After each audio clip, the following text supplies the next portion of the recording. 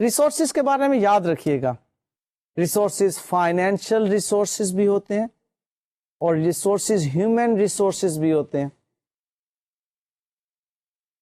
کئی شکلیں ہیں ریسورسز کی، ٹیکنیکل ریسورسز بھی ہوتے ہیں. سو ان ریسورسز کے بارے میں آڈیٹر اسٹریٹجی بناتا ہے کہ کس طرح سے ہم نے اس کو بہترین لیول پر آ کر یوز کرنا ہے. For example the resources to deploy for specific audit areas, کہ یہ ہیومن ریسورس کی بات ہو رہی ہے اب، کہ اب ہم نے ہائی رسک ایریاز پر جو زیادہ اسکلڈ ٹیم ممبرس ہوں گے ان کو بھیجیں گے، ان کو ہم کہیں گے، انہیں ڈپلوائے کریں گے کہ جناب یہ ہائی رسک ایریا جو ہیں ان کو آپ نے آڈٹ کرنا ہے، ان کے بارے میں آپ نے آڈٹ ایویڈنس تلاش کرنا ہے. اب ریسورسز کی پلاننگ بھی چل رہی ہے نا یہاں پر، یہ اسٹریٹجی چل رہی ہے. اور اس کے بعد the amount of resources to allocate to specific audit areas. For example کہ ہم نے کتنے ٹیم ممبرز انوینٹری کاؤنٹ کو آبزرو کرنے کے لیے بھیجنے ہیں. اب دیکھیں نا یہاں تک پلانڈ ہوتا ہے آڈیٹر ہر ایک چیز پر. یہ نہیں کہ اچھا یار چل 3 بندے چلے جاؤ بھائی، نہیں سر جی 3 تو نہیں اویلیبل، چل یار آبزرو بھی کرنا ہے نا، کوئی نہیں کسی اور کو بھیج دینا کہیں اور، یہاں پر 3 چلے جاؤ. اب وہ کہیں اور کی پلاننگ جو ہے وہ ادھر ڈسٹرب کر دی، یا یہاں پر چل یار 2 تو بھیجو یار. نہیں، پلانڈ ہو کے چلتا ہے آڈیٹر. باقاعدہ ایک اسٹریٹجی پہلے سے بنائی ہوئی ہے کہ ہم نے اپنے ریسورسز کو کس طرح سے یوٹیلائز کرنا ہے، پہلے سے ایک اسٹریٹجی بنا رہی ہے. ہائی رسک ایریا وہاں پر کس طرح کے ہمارے انگیجمنٹ ٹیم ممبرز جائیں گے، کتنے لوگ انوینٹری کاؤنٹ کو آبزرو کرنے کے لیے جائیں گے، اور پھر when to deploy these resources, یعنی کہ اب ان ریسورسز کی ڈپلوائمنٹ جو ہے کب کرنی ہے، کیا انٹرم ہے یا کٹ آف ڈیٹس پر ہے. کٹ آف ڈیٹ سمجھتے ہیں نا،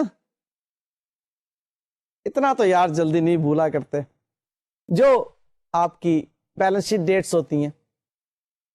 تو when to deploy these resources, اور how much resources are managed directed and supervised, یعنی کہ وہ جو انگیجمنٹ ٹیم ہے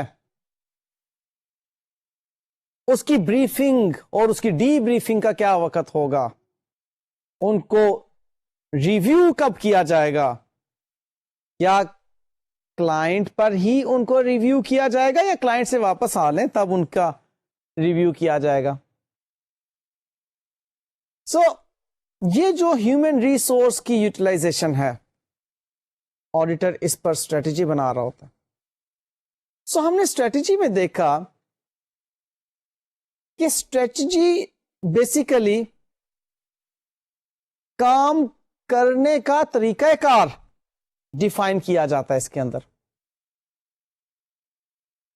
اب کام کیا کرنا ہے وہ کس میں آتا ہے، آڈٹ پلان میں. تو اب ہم بات کرنے جا رہے ہیں آڈٹ پلان کی. اب ایک مرتبہ جب کہ overall audit strategy develop ہو چکی ہے تو آڈیٹر اب آڈٹ پلان بنانے جا رہا ہے. آڈٹ پلان کے بارے میں یہ بات یاد رکھیے گا کہ آڈٹ پلان بنایا جاتا ہے آڈٹ رسک کو ایکسپٹیبلی لو لیول تک ریڈیوس کرنے کے لیے. ایکسپٹیبلی لو لیول یعنی کہ اس لیول تک آپ آڈٹ رسک کو ریڈیوس کرنا چاہ رہے ہیں جہاں تک آپ کہیں گے کہ اوکے یہاں تک مجھے ایکسپٹیبل ہے، ٹالریبل ایرر کی جو بات ہم کیا کرتے ہیں. سو یہ آڈٹ پلان جو ہے، اب کہنے کو تو یہ بات ہے کہ G over all audit strategy کے بعد بنایا جا رہا ہے، لیکن یاد رکھیے گا پہلی بات تو یہ کہ آڈٹ پلان بڑا ڈیٹیلڈ ہوتا ہے، اور دوسری بات یہ کہ یہ کوئی سیکوینشل نہیں ہے کہ جی پہلے آڈٹ اسٹریٹجیز ڈیولپ کی جائیں گی، تب آڈٹ پلان بنائے جائیں گے، بلکہ یہ انٹر ریلیٹڈ ہیں. کئی مرتبہ تبدیلیاں ایسی رونما ہوتی ہیں اینٹی میں کہ جس کی وجہ سے آڈیٹر کو اسٹریٹجی تبدیل کرنا پڑتی ہے اور آڈٹ پلان بھی تبدیل کرنا پڑتے ہیں. سو ایسی بات نہیں ہے کہ جی اسٹریٹجی اور آڈٹ پلان سیکوینشل ہیں، بلکہ یہ ساتھ ساتھ بنائے جا رہے ہوتے ہیں، تبدیلیاں بھی ساتھ ساتھ ہو رہی ہوتی ہیں ان میں. اب یہ جو آڈٹ پلان بنائے جاتے ہیں، ان میں آڈٹ پروسیجرز کو انفیکٹ ڈیفائن کیا جاتا ہے. یہ وہ پروسیجرز ہیں جن کے ذریعے سے سفیشینٹ اپروپریٹ آڈٹ ایویڈنس حاصل کرنا ہوتا ہے، اور پھر ان سفیشینٹ اپروپریٹ آڈٹ ایویڈنس پر بیس کر کے کنکلوژن ڈرا کیا جاتا ہے، ایک ریزنیبل ایشورنس حاصل کی جاتی ہے جس پر کہ رپورٹ کی جاتی ہے. سو ان آڈٹ پلانس کو ڈاکیومنٹ کرنا بہت ضروری ہوتا ہے، کیونکہ جب ہم ڈاکیومنٹ کر لیتے ہیں آڈٹ پلان کو تو یہ ہمارے پاس ایک ایویڈنس ہوتا ہے اس بات کا کہ آڈٹ پراپرلی پرفارم کیا گیا. سو آڈٹ پلان میں جو پروسیجرز موجود ہوتے ہیں یا آڈٹ پلان جن پروسیجرز کو کور کرتا ہے وہ تین طرح کے ہیں. Number 1, a description of the nature, timing and extent of planned risk assessment procedures that is sufficient to assess the risk of material misstatement. اب یہ رسک اسسمنٹ پروسیجرز کیا ہیں؟ ان فیکٹ یہاں پر آڈیٹر نے جو آڈٹ کلائنٹ کا knowledge حاصل کرنے کے دوران، اس کی اینٹی کا نالج حاصل کرنے کے دوران کچھ آئیڈینٹیفائی کیے ہوتے ہیں ایریاز، ان میں اس کو رسکس نظر آ رہے ہوتے ہیں مٹیریل مسٹیٹمنٹس کے. ان رسکس کو جاننا ہوتا ہے اور ان کو پھر آڈٹ پروسیجرز کے ذریعے سے پکڑنا ہوتا ہے. اب یہ ایسے رسکس ہوتے ہیں جن کو پھر پہچانا جاتا ہے، ایسے پروسیجرز اپنائے جاتے ہیں جن کے ذریعے سے ان کی شدت کو پہچانا جاتا ہے کہ یہ رسکس جو ہیں کس حد تک شدید ہیں مٹیریل مس اسٹیٹمنٹس ان فائنینشل اسٹیٹمنٹ کے اندر موجود ہونے کے لیے، اور کس حد تک یہ ہماری رپورٹ کو ڈسٹارٹ کریں گے، یا اس سے پہلے کس حد تک یہ financial statements of the audit client کو ڈسٹارٹ کریں گے. ان رسکس کو آئیڈینٹیفائی کرنے کے لیے، پکڑنے کے لیے جو پروسیجرز اپنائے جانے ہیں ان کی نیچر، ٹائمنگ اینڈ ایکسٹینٹ کو ڈسکرائب کیا جاتا ہے آڈٹ پلان کے اندر. لائک ٹائمنگ اینڈ ایکسٹینٹ تو بات کی بات ہے، نیچر اس کی کیا ہوتی ہے؟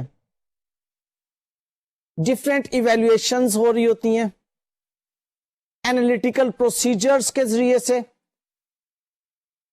ان رسکس کو پکڑا جا رہا ہوتا ہے، آئیڈینٹیفائی کیا جا رہا ہوتا ہے، ایسیس کیا جا رہا ہوتا ہے ان اے وے، اور آبزرویشنز کے ذریعے سے بھی ان کی اسیسمنٹ ہو رہی ہوتی ہے.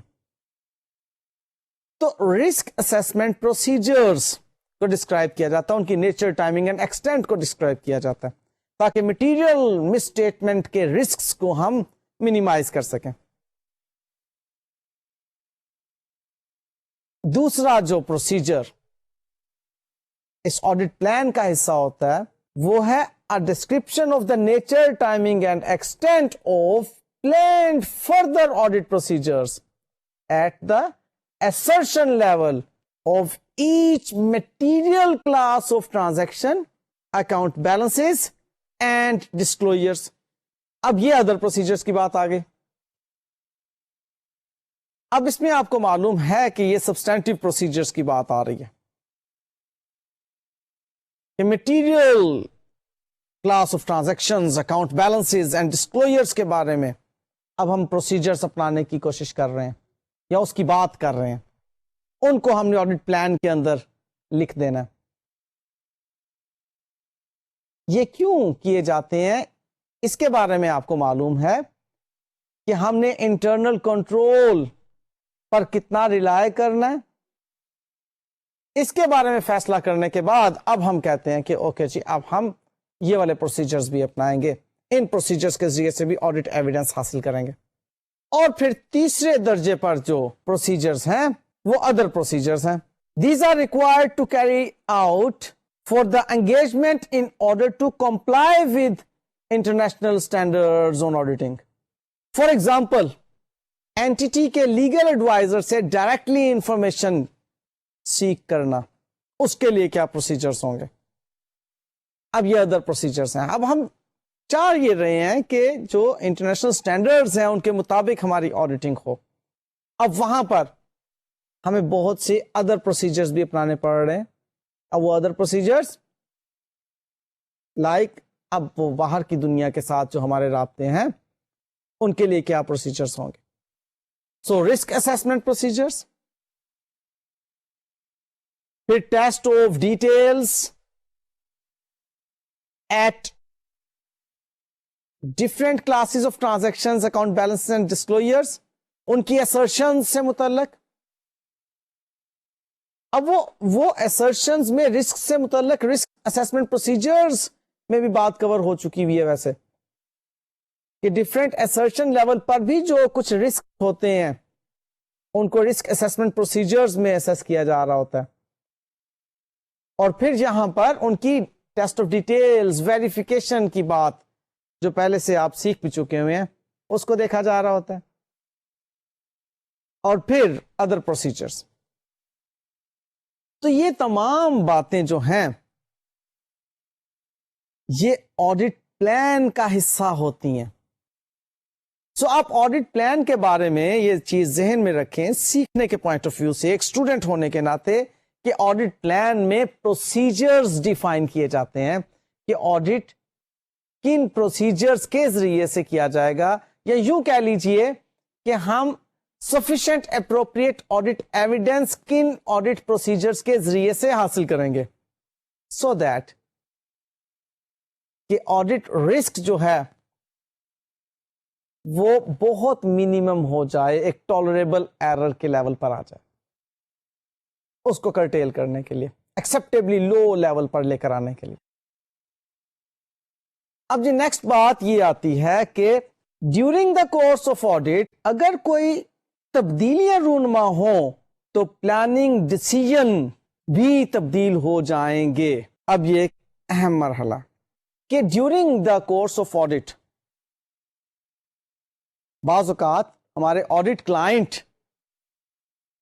کے بزنس میں کچھ تبدیلیاں رونما ہوتی ہیں. اب ان تبدیلیوں کے باعث کیا آڈٹ اسٹریٹجی جو بنائی گئی تھی اس میں کوئی تبدیلی رونما ہونی چاہیے، یا جو ہم نے آڈٹ پلان بنایا ہے کہ یہ پروسیجرز اپنائیں گے سفیشینٹ اپروپریٹ آڈٹ ایویڈنس حاصل کرنے کے لیے، کیا وہ پروسیجرز تبدیل ہونا چاہیے یا نہیں؟ تو جناب ہونا چاہیے. اب دیکھیں نا یہاں پر ہمیں اسٹریٹجی بھی آل ٹوگیدر تبدیل کرنا پڑے گی اور آڈٹ پلان بھی تبدیل کرنا پڑیں گے. ایک ایگزامپل دیتا ہوں. فار ایگزامپل میں کوئی بڑی تبدیلی کی بات نہیں کرتا، ایک کانٹراڈکشن کی بات کرتا ہوں کہ ہم نے ٹیسٹ آف کنٹرول کے ذریعے سے جو ایویڈنس حاصل کیے تھے ان ایویڈنسز کے اوپر بیس کر کے ہمارا کنکلوژن کچھ اور تھا. اب جب ہم ٹیسٹ آف ڈیٹیلز میں کہے تو ٹیسٹ آف ڈیٹیلز میں جانے پر ہمیں جو آڈٹ ایویڈنس ملے وہ آل ٹوگیدر کانٹراڈکٹنگ تھے ان ایویڈنسز سے جو evidences we obtained through the test of controls. اب بتائیے اس کا مطلب ہے کہ کنٹرولز ٹھیک نہیں ہے, ٹیسٹ آف ڈیٹیلز بتا رہی ہیں کہ اکاؤنٹ بیلنسز درست نہیں ہیں, کلاسز آف ٹرانزیکشنز درست نہیں ہیں, ڈسکلوجرز درست نہیں ہیں, ان کے لیول پر ڈفرینٹ assertions جو ہوئی ہیں ان کو جب ویریفائی کرنے کی بات آئی تو ان پہ ہمیں ٹھیک ایویڈنس نہیں ملے جناب. لہذا اب ہمیں آڈٹ پلان میں تبدیلی لانا ہوگی اور اپنے آڈٹ پروسیجرز کی نیچر, ٹائمنگ اینڈ ایکسٹینٹ کے ریفرنس میں کچھ پلان تبدیل کرنا ہوگا اور وہ ایکسٹینٹ بڑھانا پڑے گی. لہذا اگر کچھ تبدیلیاں رونما ہو رہی ہوں تو آڈٹ پلان تبدیل کر دیے جاتے ہیں. نیکسٹ ہم بات کریں گے ڈائریکشن, سپرویژن اینڈ ریویو کی. اب یہ ڈائریکشن, سپرویژن اینڈ ریویو کس کا؟ وہ جو آڈٹ انگیجمنٹ ٹیم ہے اس کا. یعنی کہ ہم ڈائریکشنز جب دے رہے ہوں گے انہیں تو وہ ایک سیٹ آف انسٹرکشنز ہوں گی, سیٹ آف انسٹرکشنز کے how to perform audit, how to perform different audit procedures, how to obtain sufficient appropriate audit evidence. یہ ڈائریکشنز, اور ان کو آپ جانتے ہیں کہ ہم آڈٹ پروگرام کہتے ہیں کہ آڈٹ پروگرام دیں گے ہم اپنے انگیجمنٹ ٹیم ممبرس کو, اور پھر ہم nature, timing and extent determine کریں گے کہ کب ریویو ہوگا, کب سپرویژنس ہوں گی اور کس ایکسٹینٹ تک کی ڈائریکشنز آپ کو دی جائیں گی اور کتنی مرتبہ ہم ریویو کریں گے آپ کے کام کو. انفیکٹ یہ تمام جو نیچر, ٹائمنگ اینڈ ایکسٹینٹ کی باتیں ہیں اس ڈائریکشن, ریویو اینڈ سپرویژن کے ریفرنس میں, اس آڈٹ پروگرام کے ریفرنس میں, یہ ڈیپینڈ کرتی ہیں کچھ حقائق پر. For example size and complexity of the entity پر, ایریا آف دا آڈٹ پر, رسک آف مٹیریل مسٹیٹمنٹس پر, and the capabilities and competence of personnel performing the audit work, اس بات پر. اب ان وجوہات کی بنا پر جو ایکسٹینٹ ہوگی, جو ٹائمنگز ہوں گی ان ڈائریکشنز کی اور سپرویژنس کی, وہ کم یا زیادہ ہو جائیں گی. اب فرض کریں نا وہ جو اسیسڈ آپ کے رسکس آف مسٹیٹمنٹ ہیں وہ اگر زیادہ ہیں, آپ سمجھتے ہیں کہ مسٹیٹمنٹس جو ہیں وہ اگر ہو سکتی ہیں based on your assessment, based on your risk assessment procedures, تو ان کے زیادہ ہونے کی بنا پر آپ ایکسٹینٹ بھی بڑھا دیں گے سپرویژن کی, اور پھر ڈائریکشنز بھی اس حوالے سے آپ کی جو ہوں گی وہ تبدیل ہو جائیں گی. سو بہرحال آڈٹ پروگرام جو دیا جاتا ہے اس میں بھی تبدیلی رونما ہو سکتی ہے, اس کی نیچر, ٹائمنگ اینڈ ایکسٹینٹ بھی جو ہیں تبدیل ہو سکتی ہیں, سپرویژن جو ہیں وہ بھی بڑھائی جا سکتی ہیں. اب یہاں پر ایک بہت امپورٹنٹ ایریا جو ہے اس کو آپ سمجھ لیجئے, وہ ہے ڈاکیومنٹیشن. آڈیٹر کو اپنے تمام پلانز کو ڈاکیومنٹ کر لینا چاہیے. اب آڈیٹر جو بھی پلاننگ کر رہا ہے, جو بھی پروسیجرز ڈیولپ کر رہا ہے, جس طرح کے وہ آڈٹ پروگرامز بنا رہا ہے, ان کو وہ زبانی کلامی نہیں رکھتا, ان کو وہ ڈیولپ کر لیتا ہے, ایک میمورینڈم کی شکل دے دیتا ہے, ایک میمورینڈم کی شکل میں ان کو ڈیولپ کرتا ہے, اپنی فائل میں لگاتا ہے. اب یہ چیزیں اس کے لیے ایک ریفرنس ہوتی ہیں کہ پچھلے سال یہ پلان کیا گیا تھا اور اس پلاننگ کے مطابق آڈٹ پروسیجرز اپنائے گئے تھے. آڈیٹر کچھ اسٹینڈرڈ آڈٹ پروگرامز بھی اپنائے ہوئے ہوتا ہے, کچھ اسٹینڈرڈ چیک لسٹ ہوتی ہیں ان کو اپنائے ہوئے ہوتا ہے کہ یہ کام کیے جائیں گے, چیک لسٹ بنا لی جاتی ہیں. وہ چیک لسٹ جو ہوتی ہیں انگیجمنٹ ٹیم ممبرس کو دے دی جاتی ہیں کہ اس ایریا میں آپ نے یہ کام کرنے ہیں, ان کو وہ ٹک کر لیں گے اور ان کو پھر ڈاکیومنٹ کر لیں گے. یوں بھی ہوتا ہے. اور پھر ان ڈاکیومنٹس کو اپنی نیڈس کے مطابق, اپنے نالج کے مطابق, جو اس آڈٹ کلائنٹ کے بارے میں آپ نے حاصل کیا اس کے مطابق امینڈ بھی کیا جا سکتا ہے, چینج بھی کیا جا سکتا ہے. سو آلریڈی ڈیزائنڈ آڈٹ پروگرامس بھی موجود ہوتے ہیں, چیک لسٹ بھی موجود ہوتی ہیں, ان میں اکارڈنگلی کچھ تبدیلیاں بھی کی جا سکتی ہیں, اور پھر آڈیٹر نے اپنے میمورینڈم بھی ڈیولپ کر لیے ہوتے ہیں جو کہ اس نے آڈٹ پلان کیا ہوتا ہے اس کے ریفرنس میں. سو ان کو ڈاکیومنٹ کرنا بہت ضروری ہوتا ہے, ان کو ڈاکیومنٹ کر لیتا آڈیٹر. یہ ڈاکیومنٹیشن کے ریفرنس میں امپورٹنٹ بات تھی. سو ہم نے یہ بات دیکھی آج کے لیکچر میں کہ پلاننگ کتنی اہم ہے آڈیٹنگ کے پوائنٹ آف ویو سے. آڈیٹر کبھی بھی ان پلانڈ یا ان پلانڈ نہیں چلتا. اب وہ پلاننگ جو ہے it کمپرائزز of over all audit strategies and the audit plan. اب اوور آل آڈٹ اسٹریٹجیز میں آپ نے جو مختلف شکلیں دیکھی اس میں اسٹریس کس بات پر ہے؟ ریسورسز کی یوٹیلائزیشن پر, وہ بھی ہیومن ریسورس کی یوٹیلائزیشن پر. کیونکہ آڈیٹر خود تو نہیں پہنچا ہوتا اس جگہ پر, آڈیٹر نے تو کام لینا ہوتا ہے آڈٹ انگیجمنٹ ٹیم ممبر سے. لہذا وہ اسٹریٹجی بناتا ہے کہ کس کیلیبر کے ٹیم ممبر سے کیا کام لیا جائے گا,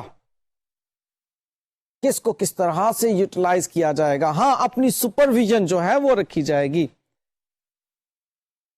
اس کی ٹائمنگز ڈیفائن کی جاتی ہیں, اور پھر آڈٹ پلان ڈیولپ کیا جاتا ہے جس میں کہ پروسیجرز ایکسپلین کیے جاتے ہیں کہ جن پروسیجرز کے ذریعے سے سفیشینٹ اپروپریٹ آڈٹ ایویڈنس حاصل کیے جائیں گے, اور ان ایویڈنسز پر ایک ریزنیبل ایشورنس حاصل ہونے کے بعد رپورٹ کیا جائے گا آڈٹ کلائنٹ کو. اور یہ پروسیجرز بھی ہم نے دیکھے کہ 3 طرح کے آڈٹ پلان میں شامل کیے جاتے ہیں. رسک اسیسمنٹ پروسیجرز, پھر آڈٹ پروسیجرز جو ادروائز ہوتے ہیں جس میں آپ کے ٹیسٹ آف کنٹرولز اور ٹیسٹ آف ڈیٹیلز آ جاتی ہیں, اور ادر دین دیز پروسیجرز جن میں کہ آڈیٹر باہر کی دنیا کے ساتھ پھر رابطہ قائم کرتا ہے کچھ مزید نالج حاصل کرنے کے لیے, کچھ مزید ایویڈنسز حاصل کرنے کے لیے جو کہ سپورٹ کرتے ہیں اس کے کنکلوژن کو. اور پھر ہم نے آج کے لیکچر میں یہ بات بھی دیکھی کہ جو آڈٹ پلان ہے اس میں تبدیلی کی جا سکتی ہے, بلکہ تبدیلی کی جانی چاہیے, اور وہ تبدیلیاں جو ہوتی ہیں پھر آڈٹ اسٹریٹجی میں بھی ہوتی ہیں اور آڈٹ پلان میں بھی ہوتی ہیں تبدیلیاں. اور پھر جو بھی یہ تمام کام ہیں ان کو ڈاکیومنٹ کر لیا جاتا ہے ایک میمورینڈم کی شکل میں. سو یہ تھا جی ہمارا آج کا لیکچر. ابھی آڈٹ پلاننگ کے ریفرنس میں کچھ تھوڑی سی باتیں مزید رہ گئی ہیں, انشاءاللہ تعالی وہ نیکسٹ لیکچر میں کور کریں گے. تب تک کے لیے مجھے اجازت دیجیے گا. اللہ حافظ.